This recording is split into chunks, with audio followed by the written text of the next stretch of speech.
apa itu wara'? Wara' ini dari sudut bahasa menghindari diri dari perbuatan dosa atau menjauhi hal-hal yang tidak baik dan syubhah. Itu maksud wara'. Meninggalkan maksiat, meninggalkan dosa, meninggalkan apa yang dilarang oleh Allah Subhanahu Wa Taala. Okey, ia merujuk kepada hadis Nabi sallallahu alaihi wasallam. Da' ma yaribuka ila ma la yaribuka.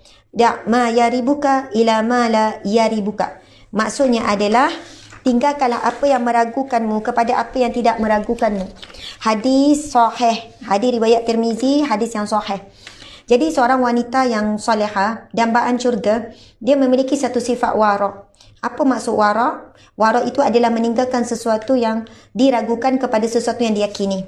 Sebab pagi tadi kita dapat soalan, contohnya ada yang soalan bertanya, Ustazah, apa hukum color rambut? Ustazah, adakah dia sebut satu nama color rambut ni halal ke tidak? Ada yang tanya soalan, Ustazah, boleh tak pakai sekian-sekian? Ustazah, boleh tak buat teknik rebonding? Ustazah, boleh tak gantung gambar dekat rumah buat perhiasan?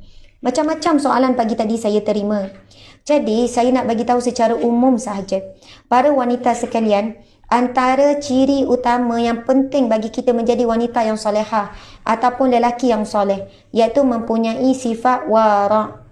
Wara' ni maksud apa? Meninggalkan apa yang ragu kepada perkara yang diyakini. Jadi bila timbul ada dua pendapat, kadang-kadang ada satu perkara ia akan jadi ada dua pendapat. Jadi kita dah ragu-ragu, Ustazah, saya tak tahu nak guna pendapat mana. Ada yang kata harus, ada kata makruh, ada kata haram. Dan bagi sifat orang yang wara', dia akan meninggalkan perkara yang ada syubhah. Maksud syubhah ini ia boleh dekat dengan haram. Dia akan meninggalkan sebab dia kata kalau tak buat lagi tenang. Kalau buat tu rasa macam susah hati sebab ada pendapat mengatakan ia tidak harus, dia tidak dibenarkan, dia haram. Jadi itu antara sifat yang perlu kita ada, muslimin-muslimat sekalian. Kita tinggalkanlah. Ada orang dia pakai tudung, lepas tu dia sibuk tanya, Ustazah, tudung ni patut syariah ke tak? Timbul soalan tu kan, ragu-ragu. Saya kata, kenapa puan tanya saya macam tu? Taklah, tudung ni macam cukup-cukup je ni, tutup dada. Kalau ikut kira macam ni, pas tak Ustazah? Lepas tu belakang saya tu macam labuh juga, tapi tepi je singkat. Dia kata kan, tepi je singkat. Saya kata, puan kadang ragu-ragu. Kalau sifat kita orang mukmin, kita kena tinggalkan perkara ragu kepada yakin. Jadi puan senang, puan tukar je image puan, fashion tu. Boleh kekalkan fashion yang sama tapi cari labuh sikit. Ya, tak boleh labuh depan belakang saja. Kalau boleh sebelah kiri kanan pun bukan nak suruh labuh terus, tetapi bawah sikit bahu supaya nanti aurat kita daripada kiri dan kanan juga terjaga. Kita tengok hari ni ada orang labuh depan, labuh belakang, dia tiba daripada tepi menampakkan juga bentuk badannya yang perlu sepatutnya disembunyikan. Jadi kita tinggalkan terus tuan-tuan puan-puan sekalian. Jadi terus saja kita walaupun nak kekalkan fashion shawl ke apa, terpulang nak fashion macam mana. Jadi kalau kita masih bertanya orang, kira patut syariah tak? Patut syariah tak? Okey tak ni? Baju saya ni okey tak ni? Nampak tak bentuk badan? Bila kita tanya macam tu, maksudnya kita ragu-ragu, kita syubhah. Tapi kalau kita tahu kita pakai baju longgar, kita tak perlu tanya dah orang. Kita dah tahu baju kita labuh daripada punggung, kita tak perlu tanya. Kalau masih lagi bertanya-tanya, tudung saya ni kira okey tak? Okey tak? Maksudnya sebenarnya hati kita itu. Nabi SAW dalam hadisnya ada sebut, hati itu subhanallah, hati kita tu kadang-kadang memberi kita, rohani kita memberitahu kita. Apabila ada sesuatu yang tak betul, ada sesuatu yang diragukan, ada sesuatu yang kita resah gelisah. Jadi hati kita tak menipu, hati kita berkata benar, muslimat sekalian. Jadi bila datang ragu-ragu, datang tak tenang, sebersalah, maksudnya kita kena tinggalkan. Itu hadis Nabi. Nabi sebut, da' ma yaribuka ila ma la yaribuka. Tinggalkanlah apa yang kamu ragukan kepada yang kamu tidak ragu. Lalu kita pun kata, saya dah tak nak dah pakai tudung macam ni. Kenapa kak tak nak pakai dah? Bila pakai je rasa macam sebersalah. Senang tudung tu saya bagi pada anak saya yang kecil. Saya terus bagi dah pada orang lain. Jadi saya terus pakai tudung ni saya tak fikir-fikir dah. Saya yakin, saya tenang je. Sebab saya nampak tudung ni cukup longgar, labuh depan belakang, kiri kanan pun menutup. Jadi saya tak payah fikir. Samalah dengan baju, samalah dengan stokin, minta maaf ya. Stokin kita pakai tu ya untuk aurat. Tapi ada yang pakai pendek sangat. Bila dia melangkah je nampak peha tu. Dia naik tangga lagi nampak. Kalau dia pakai naik tu lagi nampak lah. Dia ada nak naik komuter lah apa. Jadi kan pakai tutup aurat dah, pakai dah. Tetapi masih lagi tidak, ia akan situasi keadaan tertentu dia boleh menampakkan aurat. Jadi kan senang pakai je panjang terus. Sampai dekat betis kan. Tengah betis ke, atas pada betis ke, bawah lutut ke. Jadi kita pun dah tak ragu-ragu dah. Kalau terselak pun tak nampak warna kulit tu. Jadi insya-Allah. Ada juga yang tanya, Ustazah, sulah saya ni patut syariah tak? Saya kata kenapa? Yelah, taklah, saya rasa macam takut melekat. Dah kalau takut melekat, pakailah seluar longgar yang tak melekat. Jangan pakai likra. Likra ni kadang-kadang bila berjalan dia nampak juga. Jadi tinggalkan tuan-tuan puan-puan. W yang pertama, wanita itu sendiri warak. Warak. Apa ciri-ciri warak? Meninggalkan apa yang dia ragu kepada apa yang dia yakini. Itu saya bagi beberapa contoh saja muslimat sekalian. Belum kita cakap warak dalam bab makanan. Ini lagi berat. Ini lagi dahsyat. Saya nak cerita satu kisah. Seorang hamba Allah ni, dia cerita pada saya. Dia kata, Ustazah, ini kawan saya. Dia cerita, Ustazah, saya tanya dia. Masa tu saya pergi ceramah di satu tempat di Pahang. Kemudian dia jemput kami suami isteri duduk di rumah dia.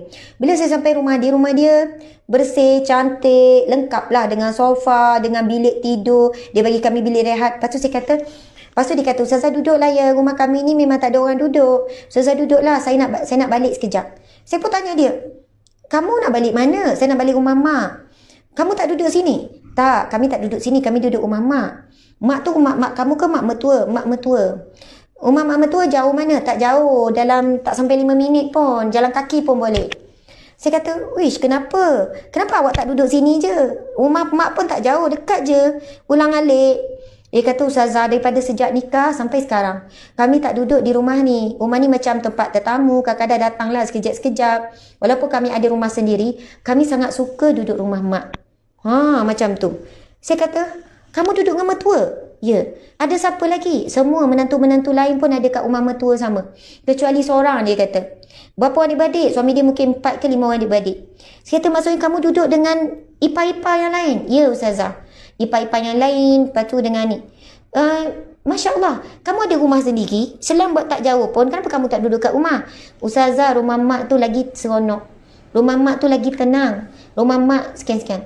Saya kata, lepas tu saya kata, kenapa, apa kelebihan mak kamu? Masya Allah. Ini kisah benar, bukan cerita zaman dahulu kala ni. Bukan cerita wanita-wanita zaman Rasulullah ke zaman para sahabat. Ini cerita tentang wanita mutaakhirin. Ini cerita dalam setahun lepas ke 2 tahun lepas. Lepas tu saya kata, Subhanallah, apa kelebihan mak mertua kamu sehingga kamu sendiri lebih suka duduk rumah mak mertua berbanding rumah kamu? Dan dia kata, Ustazah, salah seorang lagi anak mak mertua ni tengah dalam proses nak tukar tempat kerja.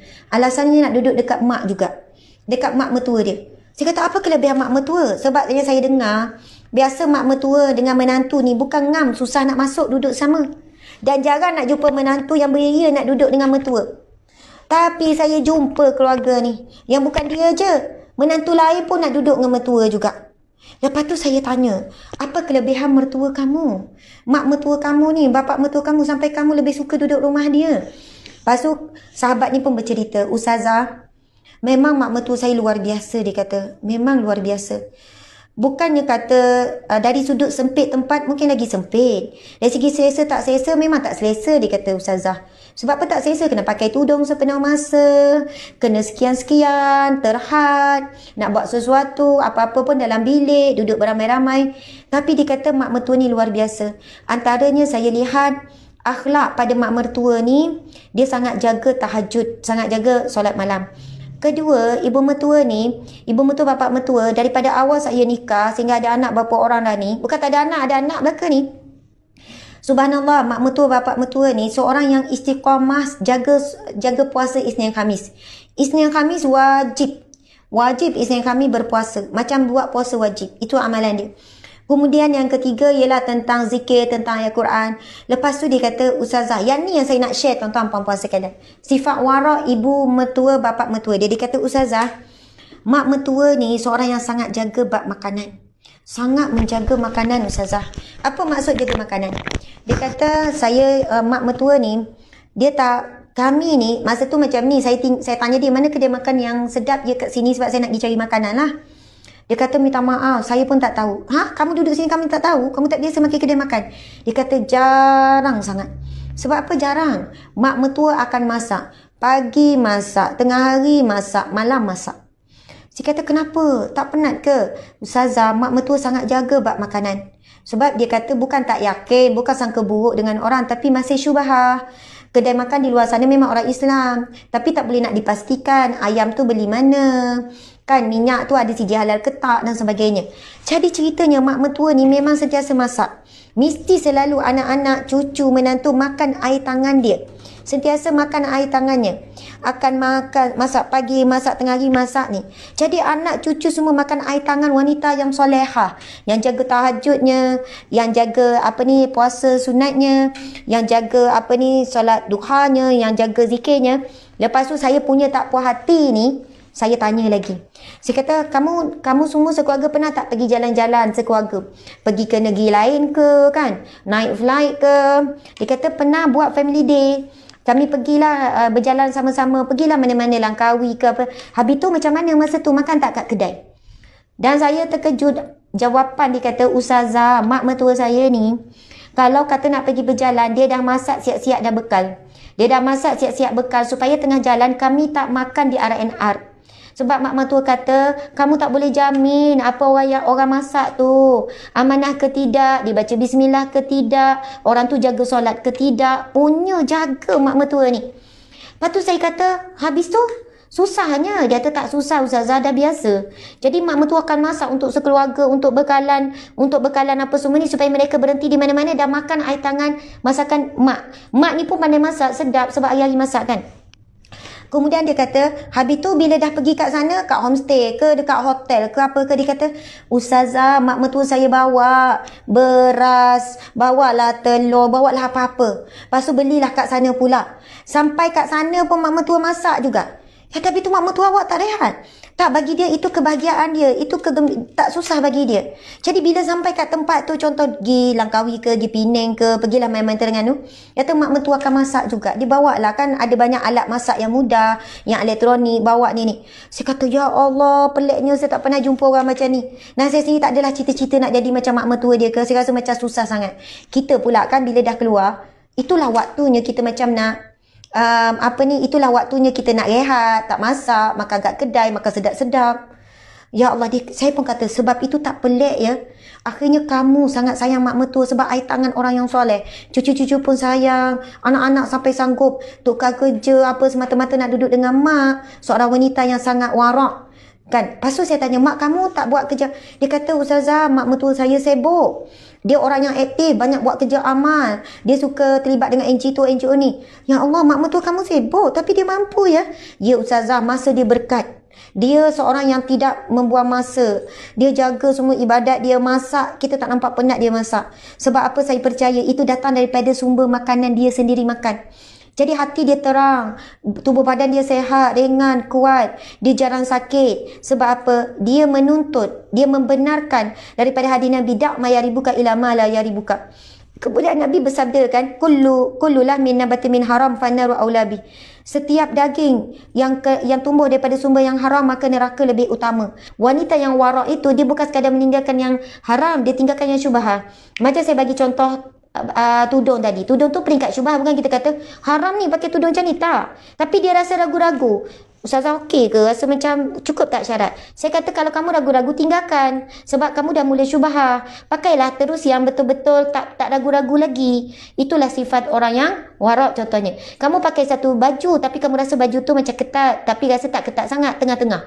Jadi kamu dah ragu-ragu, kamu pilihlah warak. Tinggalkan ragu-ragu kepada yang diyakini. Jadi terus je beli baju yang longgar terus dan kamu tak payah tanya dah orang. Kan senang. Subhanallah.